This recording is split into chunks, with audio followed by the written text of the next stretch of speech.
200k Selma Paris sax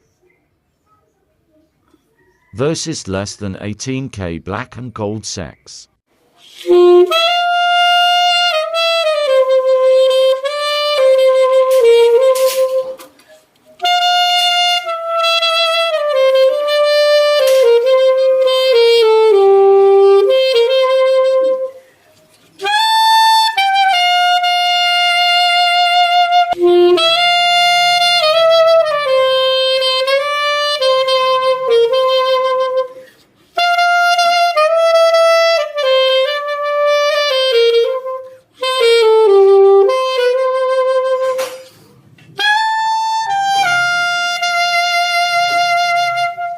Okay, ano tingin nyo?